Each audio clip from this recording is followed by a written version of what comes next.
Wakil Presiden Ma'ruf Amin bertemu dengan Menko Maritim dan Investasi Luhut Panjaitan dan Menteri Kesehatan Terawan Agus Putranto beserta pihak Bio Farma di rumah dinas pada Jumat 2 Oktober 2020. Dalam pertemuan tersebut, Menko Marves Luhut Panjaitan melaporkan perkembangan vaksin corona, termasuk menanyakan soal kehalalan vaksin corona yang akan didatangkan dari Cina pada November 2020 mendatang kepada Wapres Ma'ruf Amin.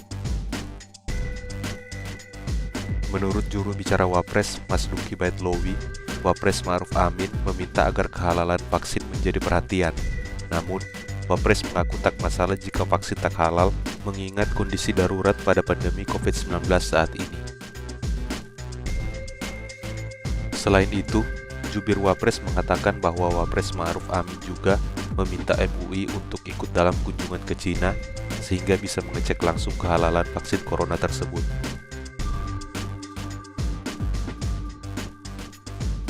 Vaksin ini bagaimana soal kehalalannya kepada Wapres. Kemudian Wapres juga menjelaskan hal yang penting. Jadi Wapres menjelaskan dua hal. Vaksin itu kalau halal ya bagus, nggak ada problem. Tapi kalau misalnya tidak halal tidak masalah, karena itu dalam kondisi darurat sehingga kemudian tidak masalah dipakai, bisa dipakai juga. Kalaupun misalnya dia tidak halal karena kondisinya darurat, sehingga dalam hal ini nantinya kita akan minta kepada Majelis Ulama Indonesia ya, untuk ikut dalam tim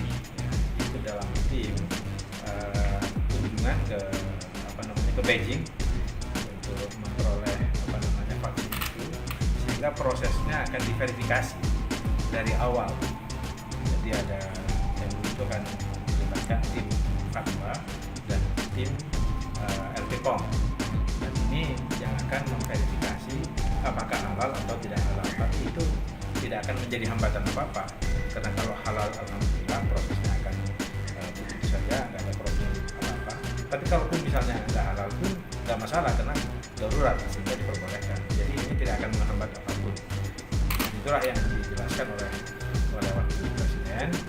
Maka jangan ada anggapan bahwa kemudian kehalalan vaksin, proses untuk kehalalan vaksin itu akan menghambat. Itu sama sekali tidak menghambat. Karena apa? Sekali lagi saya tegaskan, kalau tidak halal itu juga darurat, tidak masalah.